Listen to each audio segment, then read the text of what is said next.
네, 글로벌 시장이 급변하는 가운데 최근 ESG 논의가 뜨겁습니다. ESG는 영문자로 환경 E, 사회 S, 지배구조 G의 약자로 기업 경영의 새로운 패러다임으로 다가오고 있습니다. 네, 오늘 박진영의 출근길 인터뷰에서 김종대 인하대 교수를 만나 국내 기업과 해외의 ESG 현황 짚어보겠습니다.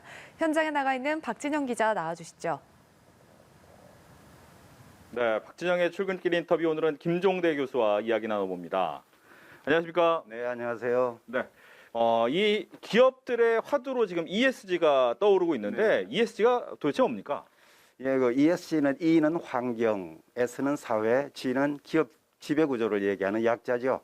이제 투자자들이 기업의 환경, 사회, 지배구조 성과를 평가해서 좋은 기업에만 투자한다는 거죠. 과거처럼 이익만 많이 나는 기업에 투자하는 것은 장기적으로 유망하지 않다는 겁니다.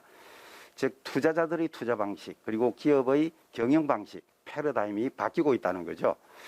그래서 이 환경과 사회적 성과를 등한시하고 전통적 방법만 고집하면은 이해관계자들, 소비자, 투자자, 지역사회 등이 더 이상 용납하지 않게 되니까 기업은 위험에 처하게 되고, 반면에 이해관계자와 상생하는 기업은 장기적인 성장의 기회를 맞게 된다는 거죠. 네.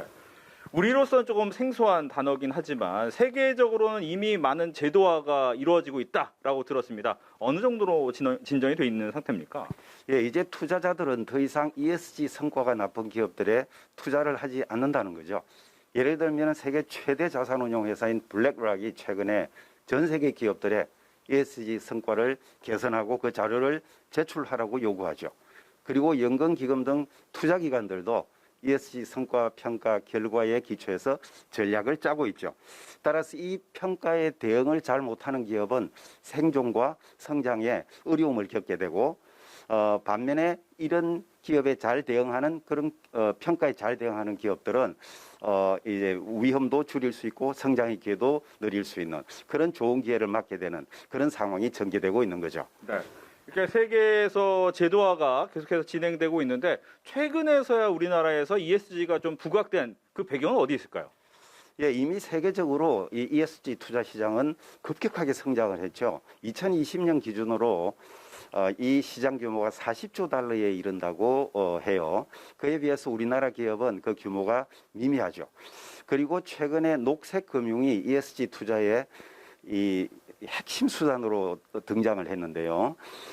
대표적으로 기후변화, 환경 개선 등을 목적으로 발행되는 녹색 채권 시장은 빠르게 성장하고 있어요. 이 코로나 세계 이후에 이 전 세계가 이 ICT 융합, 생명, 기후변화 등 중심으로 재편되고 있죠. 그러니까 이런 그 상황에서 기업의 기회와 위협은 이제 새롭게 창출되고 정의가 되고 있는데요. 이 상황에 잘 대응하기 위해서 우리나라 기업들도 ESG라는 새로운 화두가 기업 경영의 가장 기본이 되어가고 있다. 이렇게 봐야 되겠죠. 네. 그렇다면 이제 세계적인 추세에 또 발맞추기 위해서라면 향후 우리 기업들은 어떻게 준비를 해야 되고 또 만약 국가가 또 지원할 부분이 있다면 어떤 대책이 또 필요한지도 궁금합니다. 우선 기업이 환경, 사회, 지배구조 성과 개선을 위해서 노력을 해야 돼요. 단순한 평가 대응이 아니고 최고 경영자의 지지하에 이 지속가능 경영을 위해서 전략, 비전, 조직 문화 등을 만들어 나가야 되고요.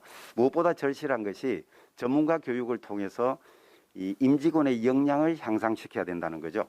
특히 우리나라 기업들이 취약한 지배구조 개선을 위해서 이 과감한 계획을 해야 되고요. 가장 중요한 이해관계자인 소비자, 투자자, 종업원을 중시하고 그들과 소통하는 경영이 필요하죠. 정부가 해야 할 일은 제도 개선과 지원이라고 봐야겠죠. 예를 들면 우리 기업들이 신재생 에너지 기업으로 전환을 할 수 있도록 전력 생산과 거래 제도를 개선하고 지속가능 경영을 촉진하기 위해서 ESG 공시 강화 등의 정책이 필요합니다. 마지막으로 우리 국민, 이해관계자들이 기업들로 하여금 ESG 성과를 개선하도록 압력을 가해야 되고 또 잘하는 기업에 대해서는 소비와 투자를 통해서 지지해주는 그런 인식 변화와 행동 변화가 필요하다고 할 수 있죠. 네.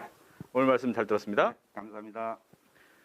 지금까지 박진영의 출근길 인터뷰였습니다.